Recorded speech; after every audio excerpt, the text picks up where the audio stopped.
साथियों, अगर जिंदगी है तो ख्वाब है और ख्वाब हैं तो मंजिलें भी हैं और मंजिलें हैं तो रास्ते हैं और रास्ते जहां हैं वहां तो मुश्किलें तो आती ही हैं। अगर मुश्किलें आती हैं तो हौसले को बुलंद रखना होता है। अगर आपके हौसले बुलंद हैं तो आपको विश्वास बिल्कुल कायम रखना है और विश्वास आपको अगर जिंदा है तो बिल्कुल आपको जीतने से दुनिया का कोई ताकत रोक नहीं सकता है। यहां साथियों, आज का वीडियो बहुत ही इंटरेस्टिंग और खास होने वाला है क्योंकि सर मैं आज बात करने वाला हूं नेटवर्क मार्केटिंग बिजनेस आखिर क्या है। जहां साथियों आपको बहुत सारे वीडियो आपको YouTube पे, Facebook पे मिल जाएंगे। एक से एक दिग्गज लीडर YouTube पे वीडियो बना के छोड़े हुए हैं कि आखिर नेटवर्क मार्केटिंग बिजनेस क्या है। उसी सर बात आती है, सर ये मेरा वीडियो आप क्यों देखें। वो कहते हैं ना सर कि अगर सीखने वाला इंसान होता है ना तो एक छोटा बच्चा से भी सीख लेता है। अगर जो ना सीखना चाहे तो ऑक्सफोर्ड यूनिवर्सिटी का एक प्रोफेसर भी आपको कुछ सिखा नहीं सकता है। तो दोस्तों, अगर आप वीडियो को कंटिन्यू देखते हैं तो कुछ तो जरूर सीख के जाएंगे। तो नमस्कार दोस्तों, मैं मनिंदर शर्मा आपको बहुत बहुत स्वागत करता हूं नॉलेज फॉर आरसीएम चैनल में। दोस्तों, आगे बढ़ने से पहले मैं एक चाहूंगा छोटा सा रिक्वेस्ट, अभी तक मेरे चैनल को सब्सक्राइब नहीं किया है तो जल्द से जल्द सब्सक्राइब कर लें क्योंकि इसी प्रकार का मैं नॉलेजेबल वीडियो आपके लिए मैं लेकर आता रहता हूं।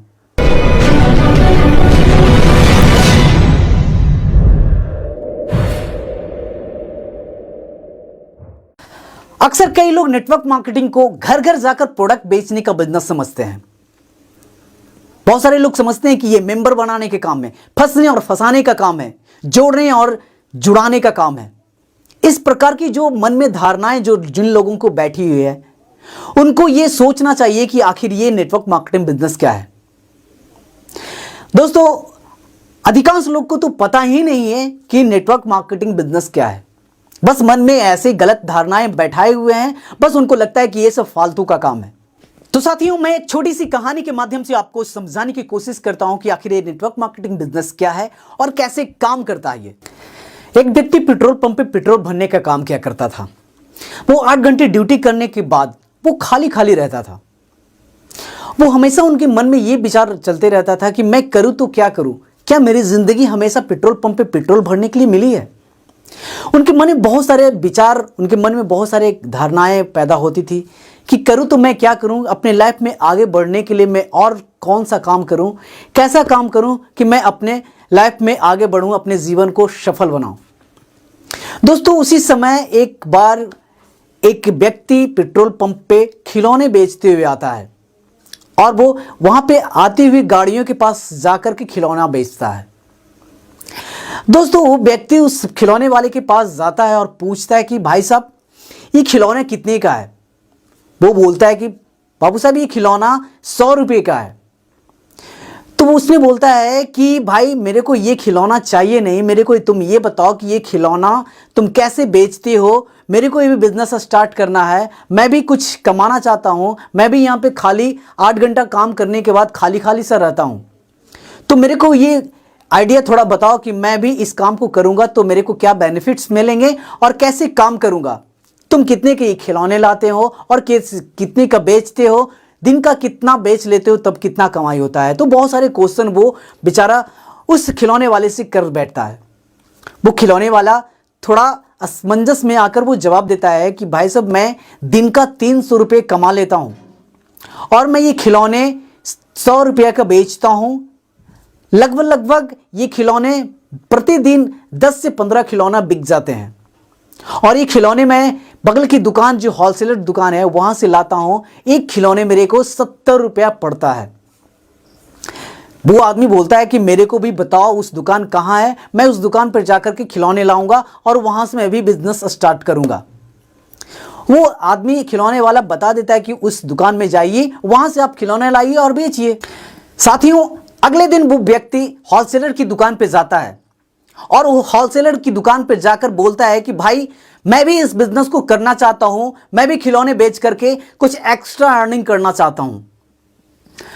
दुकानदार वाला बोला कि भाई चलो बहुत अच्छी बात है, यहां से दुकान खिलौने ले जाओ और अपना बिजनेस स्टार्ट करो। तो वो व्यक्ति बोले कि भाई मेरे को कैसे खिलौने लगाओगे ये जरा हमें बताओ। वो व्यक्ति बोला कि 70 रुपए के खिलौने हैं, तुम ले जाओ यहां से और 100 रुपए में बेचो इसको। तो वो व्यक्ति बोला कि नहीं, मेरे को एक बार में 100 खिलौने चाहिए और मैं 100 खिलौने ले जाऊंगा प्रत्येक दिन। वो आदमी थोड़ा सा सोचने लगा कि भाई ये प्रत्येक दिन 100 खिलौने ले जाएगा तो भाई इसको तो उचित मूल्य लगाना ही पड़ेगा।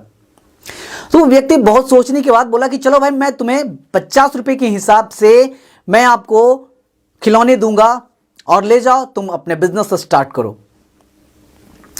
तो वो व्यक्ति बोलता है कि ठीक है, मैं कल आऊंगा कुछ लोगों को लेकर के और उनको 70 रुपए के हिसाब से खिलौने तुम दे देना। बोलता है ठीक है, डन हो गया। वो व्यक्ति उस दुकान से निकलकर सीधा जाता है पेट्रोल पंप के पास। वहां पे उसके स्टाफ होते हैं, उनके दोस्त होते हैं, उनसे जाकर डिस्कशन करता है कि भाई एक बिजनेस है, उसको हम लोग करेंगे तो बिल्कुल हम लोग जो खाली समय जो पड़ा रहता है, 8 घंटे ड्यूटी करने के बाद जो समय हम लोग को बचता है, उस समय में हम लोग कुछ एक्स्ट्रा अर्निंग कर सकते हैं। सारे लोग चौंक गए, बोले कि भाई बताओ कौन सा बिजनेस है, मैं भी करूंगा, मैं भी करूंगा, मैं भी करूंगा। सारे लोग बोलने लगे। तो वो व्यक्ति बोले कि भाई एक खिलौने बेचना है, प्रत्येक गाड़ी यहां से गुजरती है, उस गाड़ी वाले के पास जाना है और खिलौना बेचना है। एक खिलौना 70 का हम लोगों को खरीदेंगे और इसको 100 रुपए में बेचेंगे। कम से कम 10 खिलौने तो जरूर भी बिक जाएंगे दिन का, और 30 रुपए के हिसाब से 10 खिलौने मतलब 300 रुपया हमें बचेगा। सारे लोग तैयार हो गए। अगले दिन फिर से वो होलसेलर की दुकान पे जाते हैं और वो बोलता है कि भाई मैं कुछ लोग को लेकर आया हूं, करीबन 10 लोग हैं, उनको 10-10 खिलौने 70 रुपए के हिसाब से इन लोगों को दे दो। होलसेलर वाले दुकान वाले से पहले तो बात हो चुकी थी कि 50 रुपए के खिलौना देना है। तो वो व्यक्ति 70 रुपए के हिसाब से वो सारे व्यक्ति को, 10 व्यक्ति को वो दे देता है खिलौना, और खिलौना देने के बाद जो मार्जिन जो बचता है वो व्यक्ति खुद रख लेता है।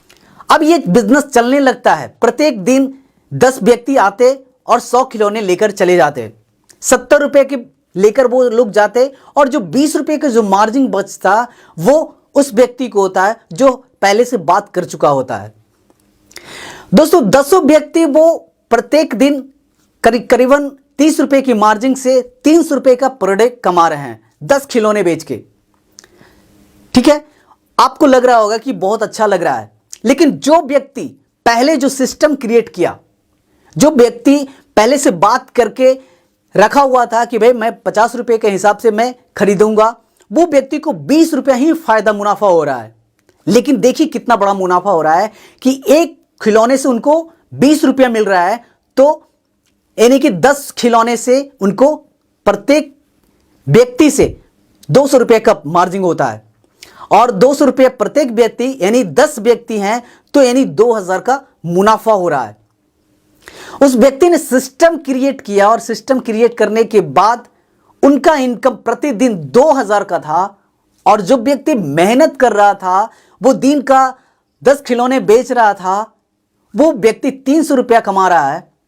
दोस्तों ये छोटी सी कहानी आपको पसंद आया होगा कि नेटवर्क का पावर क्या होता है। सर नेटवर्क मार्केटिंग मतलब किसी प्रोडक्ट को नेटवर्क के जरिए सेल करना होता है, ये नेटवर्क मार्केटिंग। आप ज्वाइन करते हैं किसी कंपनी में, उस प्रोडक्ट को यूज करते हैं और यूज करने के बाद लोगों को बताना चालू करते हैं कि भाई तुम भी इस प्रोडक्ट को इस्तेमाल करो, तुम भी इस्तेमाल करो, तुम भी इस्तेमाल करो, और वो उसके इस्तेमाल करने से आपको कुछ मार्जिन मिलता है। तो ये हुआ सिस्टम, मतलब सोची समझी ये साजिश है किसी प्रोडक्ट को बेचना एकदम षड्यंत्र के जरिए। ऐसा नहीं है कि बस इस प्रोडक्ट को बनाया और लगे इंतजार करने ग्राहकों की आएगा, इस प्रोडक्ट को कोई लेकर जाएगा। तो सर इंतजार करना और सिस्टम के जरिए सेल करना ये बहुत बड़ी ताकत है सर। उम्मीद करता हूं ये छोटा सा वीडियो आपको पसंद आया होगा। अगर वीडियो पसंद आया तो प्लीज लाइक कर दें। अभी तक चैनल को सब्सक्राइब नहीं किया तो जल्द से सब्सक्राइब कर लें, क्योंकि इसी प्रकार का मैं नॉलेजेबल वीडियो आपके लिए लेकर आता रहता हूं। तो मिलते हैं अगले वीडियो में जल्द ही सर, तब तक के लिए नमस्कार, वंदे मातरम।